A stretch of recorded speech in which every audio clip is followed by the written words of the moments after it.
বিনিয়োগকারী বন্ধুগণ, আসসালামু আলাইকুম। বিডি স্টক চ্যানেলে আপনাকে স্বাগতম। বরাবর নিয়ে আজকে আপনাদের সঙ্গে ঢাকা স্টক এক্সচেঞ্জ ইন্ডেক্স এবং কয়েকটি স্টক নিয়ে কথা বলবো যা আপনাদের বিনিয়োগে কিছুটা হেল্প হতে পারে। তো আলোচনার শুরুতে রিকোয়েস্ট করবো আমার বিডি স্টক চ্যানেলটাকে সাবস্ক্রাইব করার জন্য, আর যারা ইতিপূর্বে সাবস্ক্রাইব করে আছেন আপনাদেরকে অসংখ্য ধন্যবাদ আমার চ্যানেলের সঙ্গে থাকার জন্য। আর আমার এই আলোচনা এখান থেকে হচ্ছে আমার ব্যক্তিগত এক্সপিরিয়েন্স এবং রিসার্চ থেকে করা, তাই আমি রিকোয়েস্ট করবো আমার এই আলোচনা থেকে সরাসরি কেউ বাই বা সেল করার জন্য উদ্বুদ্ধ হবেন না। আপনি আপনার চিন্তিত মতামত এবং রিসার্চ বা আপনার অ্যানালাইসিস থেকে যদি কোনো স্টকে ইনভেস্ট করেন তাহলে কিন্তু আপনার ইনভেস্টে সুরক্ষিত থাকবে। তো আজকে ঢাকা স্টক এক্সচেঞ্জের ইন্ডেক্স ক্লোজ হয়েছে 5,640 পয়েন্টে, যা আগের দিনের তুলনায় কিন্তু 15 পয়েন্ট কিন্তু পজিটিভ আসছে। আর পাশাপাশি 100 আমরা দেখতে পাচ্ছি এখানে যে টোটাল 145টি ছিল হচ্ছে আপে, আর 195 ছিল ডাউনে এবং 65টা ছিল আনচেঞ্জ অবস্থায়। তো এই ছিল হচ্ছে আজকের ইন্ডেক্স নিয়ে। আর পাশাপাশি আজকে লেনদেনটাও ভালো আসছে, 1456 কোটি টাকা, গতকালকের তুলনায় প্রায় 100 কোটি টাকার মতো কিন্তু লেনদেনে পজিটিভ আসছে। অর্থাৎ লেনদেন কিন্তু প্রতিদিনই কিন্তু বাড়তেছে এবং গত বাজেট প্রকাশ হওয়ার পর থেকে কিন্তু বিশ্বগোড়া, বিশেষ করে যারা আছেন স্টক এক্সচেঞ্জ রিলেটেড, ওনারা কিন্তু বলতেছিলেন যে বর্তমান যে সরকার যে ধরনের পলিসি হাতে নিয়েছেন তাতে করে কিন্তু শেয়ার মার্কেট, বিশেষ করে ঢাকা স্টক এক্সচেঞ্জ শেয়ার মার্কেটটা কিন্তু প্রতিদিনই 2,000 থেকে 3,000 কোটি টাকার মধ্যে ছাড়ে যেতে পারে। কারণ ওনারা বলতেছিলেন যে T+1 হওয়ার সম্ভাবনা আছে খুব শীঘ্রই, তারপরে T+0 নিয়ে যাবে, আগে 1 তারপরে 0। T+1 হলে যেহেতু লেনদেন বেশি প্রতিদিনই বাড়বে, সেই জন্য কিন্তু ভলিউমটা অনেক বাড়বে।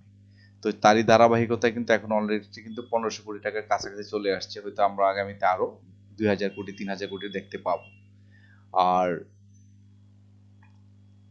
যে স্টকগুলো ইন্ডেক্সে কন্ট্রিবিউট করেছিল পজিটিভের ক্ষেত্রে, সেই স্টকগুলো হচ্ছে এখানে Islami Bank, Beximco Pharma, Walton Hitech, Lafarge, United Power, Pubali Bank, Uttara Bank, RSRM Steel, IFICM, BSRM still.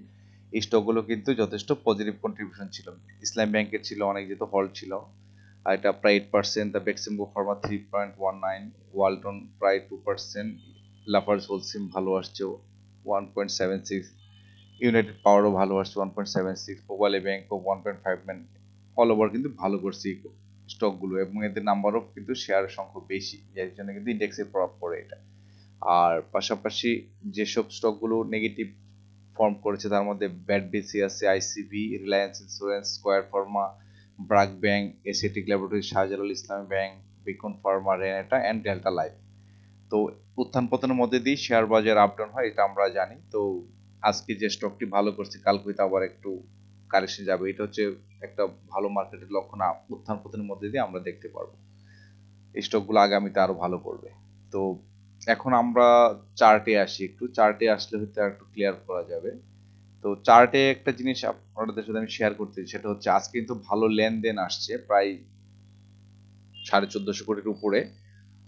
তো সেই অনুযায়ী কিন্তু আমরা কিন্তু এখানে কিন্তু ইন্ডেক্স, বিশেষ করে ক্যান্ডেলটা কিন্তু আমরা ইন্ডেক্সে কিন্তু ক্যান্ডেলটা কিন্তু ওরকম স্ট্রং কোনো ক্যান্ডেল দেখতে পাচ্ছি না। তো বড় স্ট্রেংথ যে একটা বডি থাকে বাজারে, যেমন একটা স্ট্রেংথ ছিল, এখানে কিন্তু এরকম স্ট্রেংথ কিন্তু নাই। অর্থাৎ এখানে কিন্তু এখন কিন্তু সেলসের প্রায়োরিটি কিন্তু বেশি আসতেছে, হ্যাঁ? তো সেই জন্য এই সিগন্যালটা কিন্তু একটু স্ট্রেংথ করার জন্য, অর্থাৎ ইন্ডেক্সটাকে আরো স্ট্রং করার জন্য, আরো সামনে যে আরো বড় ইন্ডেক্সে যাতে যেতে পারে, সেই জন্য কিন্তু একটু দম নিতে হয়। এখানে কিন্তু একটু সেলসের প্রেসার থাকবে। হয়তো আগামীকালকে যদি এখানে রেড ক্যান্ডেল দিয়ে যদি ডাউন ট্রেন্ডে আসে, তাহলে কিন্তু বুঝতে হবে যে কারেকশনে যাচ্ছে ইন্ডেক্স এবং কারেকশন যাওয়ার মতো অবস্থা। আর যদি আগামীকালকে পজিটিভও হয়, পরশু দিন থেকে কিন্তু ইন্ডেক্স একটু কারেকশন আসতে পারে, কারণ ইন্ডেক্স কিন্তু অনেক ওভারহিটেড হয়ে যাচ্ছে। তো এখন কিন্তু একটু কারেকশন আসলে যেমন এরকম এরকম পজ নিতে পারবে। তো সেক্ষেত্রে যারা বর্তমানে আছেন সেল বা বাই করবে, একটু সাবধানে চোখ কান খোলা রাখবেন। কিছু কিছু স্টক যেগুলো বেশি বেড়ে গেছে এগুলো কিন্তু একটু কারেকশন আসবে, আর যেগুলো অলরেডি উপরে ওঠার জন্য, অর্থাৎ শেয়ার প্রাইসটা বাড়ার প্ল্যান করতেছে কারেকশন শেষ করে, ওই শেয়ারগুলো কিন্তু আবার একটু বাড়বে। তো সব শেয়ার যে একসাথে ডাউন হবে তা না, আবার সব শেয়ার যে একসাথে বাড়বে তাও না। তো সেই জন্য ইন্ডেক্স এখানে কিন্তু সিগন্যাল দিচ্ছে যে যেসব স্টকগুলো, আবার বলি যে অলরেডি বেড়ে গিয়েছে, সেগুলো কিন্তু এখন একটু কারেকশন ফেজে এসে আবার নতুন করে আপে যাবে, কারণ তখনই কিন্তু ইন্ডেক্সটা স্ট্রং হয়। সেই জন্য আজকে কিন্তু ইন্ডেক্সটা যে ক্যান্ডেল এটা কিন্তু এই ইঙ্গিতই দিচ্ছে, কারণ ভলিউমের সাথে কিন্তু তার যে স্ট্রেংথ, তার বডির কিন্তু মিল পাচ্ছি না। হ্যাঁ, তো যার ফলে কিন্তু এখানে একটা বোঝাচ্ছে যে আগামীতে কিছুদিন, হয়তো আগামীকালকে থেকে হয়তো এটা আমরা দেখতে রিফ্লেকশন দেখতে পারি, হয়তো একটু ডাউন অর্থাৎ কারেকশন ফেজে বা একটু লাল বোর্ডের একটা ক্যান্ডেল দেখতে পারি আমরা। যদি এটা হয় তাহলে কিছুদিনের জন্য হয়তো একটু মার্কেট কারেকশনে থাকবে, তারপরে আবার নতুন উচ্চতায় যাওয়া শুরু করতে পারে। তো এই ক্ষেত্রে আবারও বলে যে টার্গেট কিন্তু এবার 5,800 যেতে হলে কিন্তু ইন্ডেক্সটাকে অবশ্যই কিন্তু একটু কারেকশনের প্রয়োজন আছে। হ্যাঁ, এটাই হচ্ছে নিয়ম। তো সেই জন্যই আপনাদের জ্ঞাতার্থে বলা যে আগামীকালকে বা পরশুদিন যদি চোখ কান খোলা রেখে বাই বা সেল করার জন্য ডিসিশন নিলে আপনাদের জন্য বেটার পারফর্ম করতে পারে। আর যদি অন্য কোনো নিউজ আসে তাহলে তো ব্যাপারটা ডিফারেন্ট আসতেই পারে। আর এখন কিন্তু গ্লোবালি এবং ন্যাশনালি কিন্তু সব ধরনের কিন্তু পরিবেশ কিন্তু ভালো, কারণ ইন্টারন্যাশনালি যে প্রবলেম ছিল যে ইরান ত্রিদেশ যে একটা যুদ্ধের, এটা কিন্তু অলরেডি রিজলভ হয়ে গেছে। তো দেশেও কিন্তু পলিটিক্যালি ওরকম একটা প্রবলেম চলতেছে, তার ফলে বাজার কিন্তু নিউজের জন্য স্থিতিশীল। এখন আশা করা যাচ্ছে মার্কেট তার স্বাভাবিক গতি নিয়ে আবার একটু কারেকশন ফেজে এসে আবার নতুন করে আপ করার প্ল্যান করবে।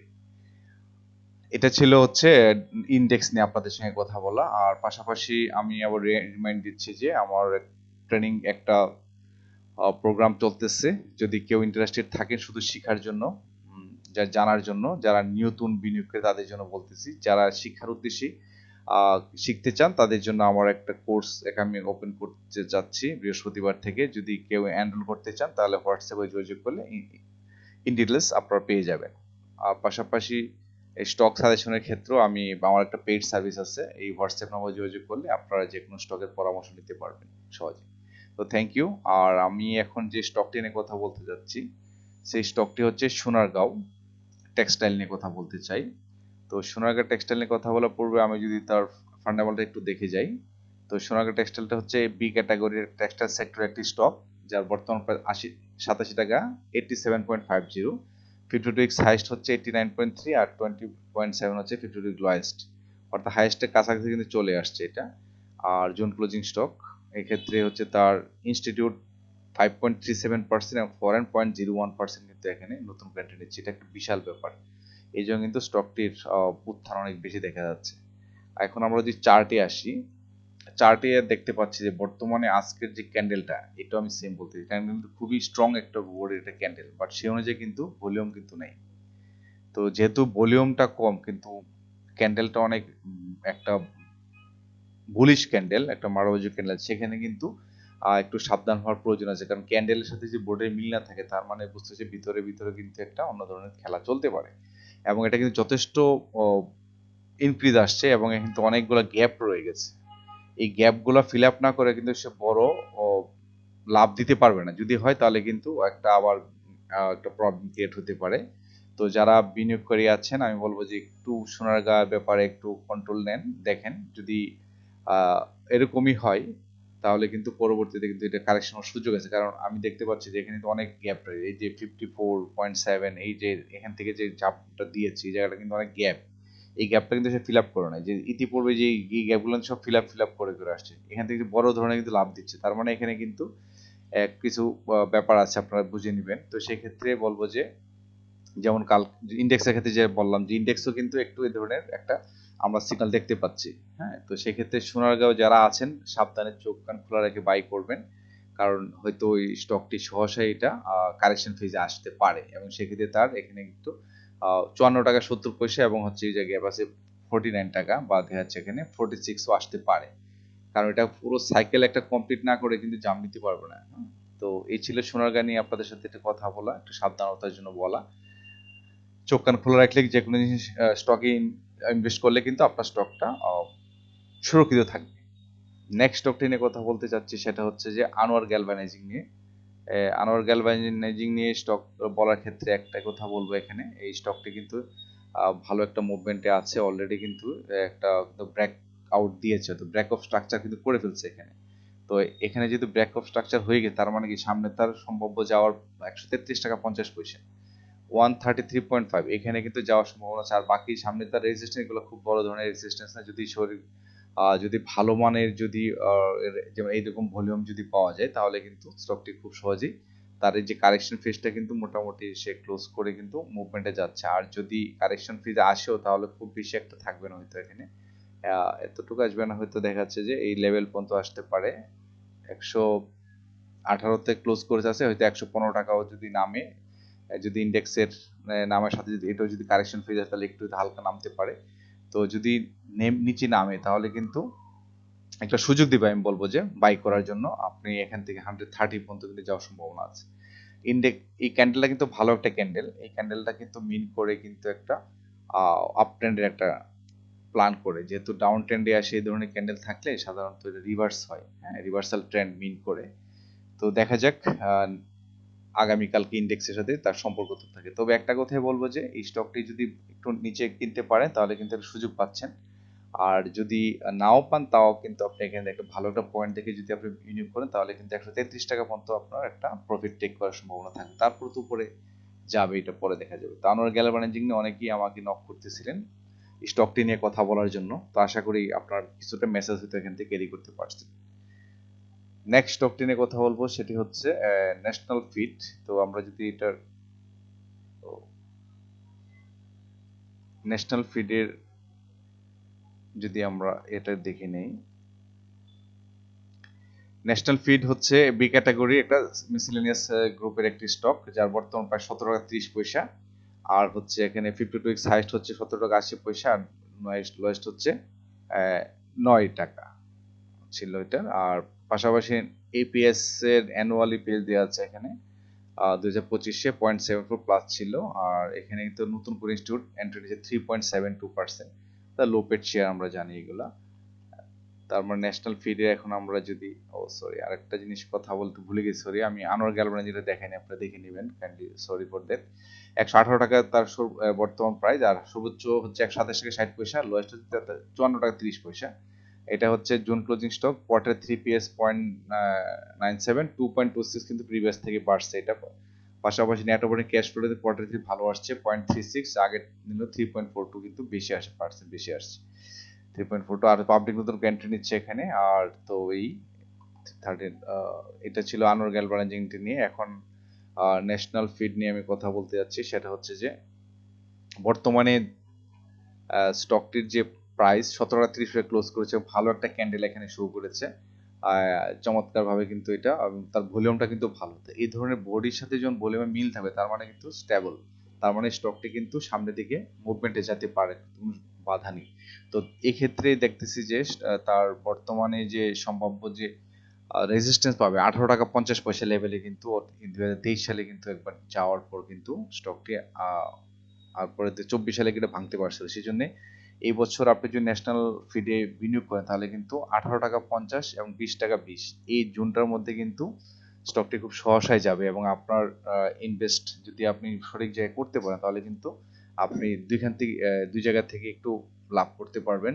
18 টাকা 30 পয়সা যাওয়ার পর হতে স্টকটি একটু ডাউন ট্রেন্ড আসবে, একটু কারেকশন ফেজ আসবে, তারপরে আবার নতুন করে আপ ট্রেন্ড করার প্ল্যান করবে। সেক্ষেত্রে 20 টাকা 20 পয়সা পর্যন্ত যাওয়ার পরে আবার হয়তো একটু কারেকশন ফেজে এসে নতুন করে আবার নতুন একটা হায়ার হাই ক্রিয়েট করতে পারে। তো কথা একটাই যে এখানে আবারও বলতেছি যে বর্তমান 18 টাকা 50 হয়ে যেতে তার তেমন কোনো বাধা নেই। 18 টাকা 50 হয়ে যাওয়ার পরে কারেকশন ফেজে আসতে পারে, হয়তো 17 টাকা 60 পয়সা আসতে পারে, এখান থেকে আবার নতুন করে একটা কিন্তু বাউন্স ব্যাক করে আপসুইং ডাউনসুইং করে করে কিন্তু 20 টাকা 20 পয়সা পর্যন্ত কিন্তু যাবে স্টকটি। তো ন্যাশনাল ফিড নিয়ে আর যারা রিকোয়েস্ট করেছিলেন, আমার মনে হয় আপনারা মেসেজটা ক্লিয়ার এখন বুঝতে পারছেন যে ন্যাশনাল ফিডের আসলে সম্ভাব্য তার গন্তব্য কেমন হতে পারে। তো আবারও বলি যে যথেষ্ট ভালো ক্যান্ডেল একটা শো করেছে, এটাতেই একটা ভালো স্ট্রেংথ পাওয়া যাচ্ছে যে আগামীতে স্টকটি হয়তো আরো বেটার পারফর্ম করবে। তো ন্যাশনাল ফিডের পর নেক্সট স্টকটি হচ্ছে বেক্সিমকো ফার্মা। বেক্সিমকো ফার্মা আলোচনা করবো, আমি যদি তার অ্যানালাইসিসটা করে আসি একটু। ফার্মাসিউটিক্যাল সেক্টর এক ক্যাটাগরির একটি স্টক, যার বর্তমান প্রাইস 131 টাকা এবং 52 উইকস হাইস্ট হচ্ছে 135 টাকা, লোয়েস্ট হচ্ছে 81 টাকা 10 পয়সা। June closing stock 40% cash dividend দিয়ে থাকে, এবং তার কোয়ার্টার 2 2024-এ আসছে, এটা দেখাচ্ছে 0.89 প্লাস। আচ্ছা, তারপরে ফরেন কিন্তু এখানে নতুন করে এন্ট্রি নিচ্ছে এবং পাবলিক বলছো, তো এটা তো আমরা জানি ভ্যাকসিন ফার্মার ভালো পেড আপ ক্যাপিটাল একটা স্টক, বাংলাদেশের মুভমেন্টও কিন্তু ভালো, ভ্যাকসিন ফার্মার প্রোডাক্ট ভালো চলে। যে প্রোডাক্টের মুভমেন্ট ভালো মার্কেটে তাদের কিন্তু স্টকগুলো মার্কেটে ভালো রান করে। তার প্রমাণ কিন্তু এখানে এই যে ফল করার পর 2024 সালে ম্যাসাকারের পর থেকে কিন্তু কন্টিনিউ কিন্তু স্টকটি ভালো স্টক কিন্তু দমে থাকে না। এই যে যখন ফ্লোর প্রাইস ছেড়ে দিয়েছিল তারপর কিন্তু এখানের মতো আসে, তারপর কিন্তু কন্টিনিউ কিন্তু পজিটিভ ট্রেন্ড নিয়ে কিন্তু হায়ার হাই করে করে কিন্তু এগিয়ে যাচ্ছে স্টকটি, এবং এক পর্যায়ে কিন্তু তার আগের যে প্রিভিয়াস হাই সবগুলো কিন্তু টাচ করবে। এখন যেমন তার সবগুলোকে আপ করে করে কিন্তু যাচ্ছে, তেমনি এই যে হিস্ট্রি, আগের হিস্ট্রিগুলো টাচ করবে, কারণ হিস্ট্রি কিন্তু হয় হিস্ট্রি ভাঙার জন্য।